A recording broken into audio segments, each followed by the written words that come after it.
Happiness is a rare species to find in today's world. But you know what? There are countries which are happier. For example, Finland tops the chart being number one country where everybody is happy, followed by Denmark. But India is nowhere near it. And that's what actually popped me doing this podcast because I wanted to bring in to all of you a little bit more awareness about the happiness and spread the joy and happiness so that in the coming years, somewhere down the line, India should also be on the chart from the top. This year's happiness theme is Being Together, which again reminds us that we should spread the joy, we should hold hands, and we should contribute to the country and spread the joy in a way where it is larger than ourselves.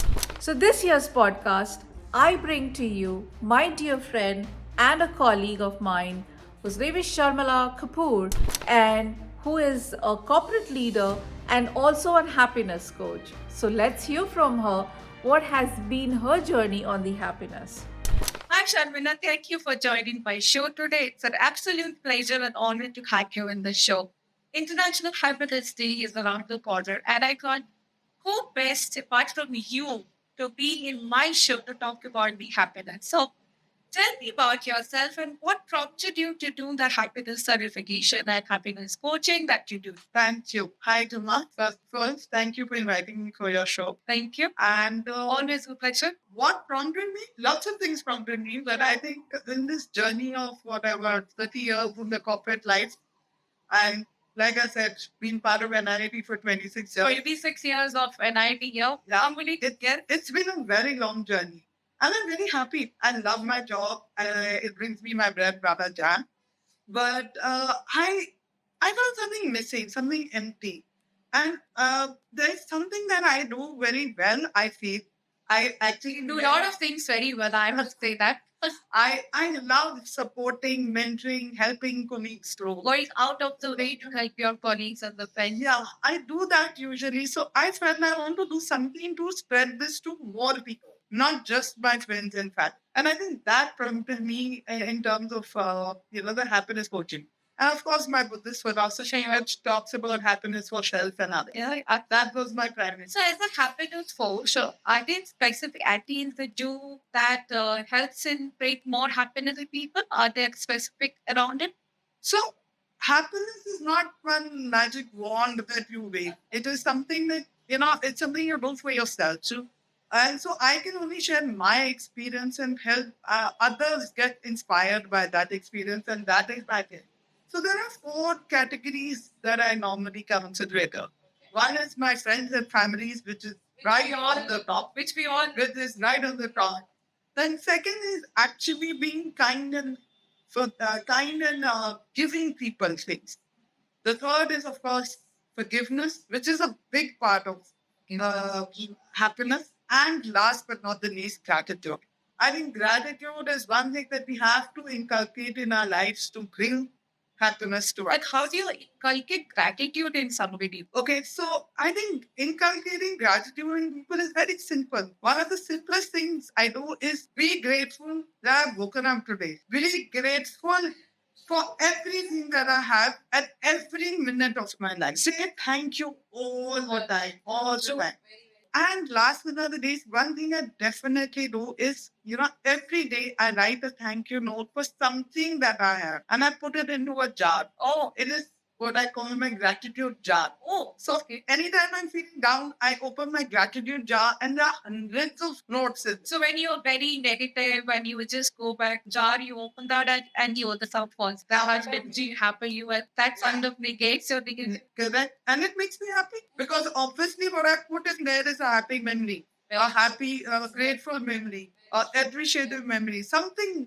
And we don't appreciate people so much in our culture, right? It is always we don't emulate, we don't frustrate me out, but we don't have to bring out that attitude of appreciation, gratitude, kindness, short, family. I mean, those are some ways to make us listen. Very true. And how do you balance happiness between your professional personality and the personal personality? So I think personally, professional, I think there is no difference in that. I mean, I am like what I am at home. I'm like that in office. And in fact, a lot of people tell me, don't change. In fact, my previous boss, I remember, told me, don't change. Be the way you are. Because people will love you the way they are, the way you are. So there's no difference between my personal and professional. So if you're happy, you are happy personally and professionally are doing Definitely. happy. You're spreading the happiness is what I can. I totally agree. Very good. So after this, I have a rapid fire question for you and we quickly take you through it. What is your best happiness memory that you would like me today? Okay, my son is going to say this is very cheesy, but I can't help it. My best happiness memory is when I held my son my hand. And I'm sure that is with every parents across the world. That's it. Who is the most happy in your family? And I will give you the names and you have to rate them. If you're one fight, your mom. 3.5. Oh my god. Sisters. Between I have two sisters. I know. So one of them is about a 3, one of them is about a 3.5. 4. What about brother-in-law? Both, I think 3, 3.5. So everybody is at 3. How about your son? My son would be around a 4. Okay. And my nieces are the highest. I think they are at 5. There are 3 nieces and they're all at 5. So nieces are 5, son is 4. Rest of The rest of them are 3. Your mom and sisters are going to kill you today. If they happen to see my podcast, so they're definitely going to kill you. Going to office, how happy is that for you? So I think my office is my home office. So I have a WFO, that is work from office, and a WSH, which is work from home. And I think I achieve a perfect balance between both. Because when I'm at home, I can reconnect with my friends and family. And when I'm in office, I reconnect with my colleagues. So I think both ways I am happy. Excellent. What is the color that represents happiness for you? So I'm wearing it today. Oh, this is yellow? Yellow. And the reason being because one is the color of sunshine, color of sunflowers, which are happy flowers. And I think second is because it was my dad's favorite color. Oh. So that's why it's happiness for me. Yellow happens to be my favorite color as well. What is that one food that makes you happy? Then there's one food which is called Mississippi mud pie. And if anyone wants to make it, it is chocolate cake topped with chocolate mousse, topped with chocolate ice cream, and a warm gooey chocolate sauce. Yes, all the calories, and it makes me happy. But excellent. So we will try one day and increase our calories, but I'm sure we will take care of our health as well by, burning those calories as well. Thank you very much for having me and coming to my show, and wish you all the best for your happy. thank you, Dua. Thank you.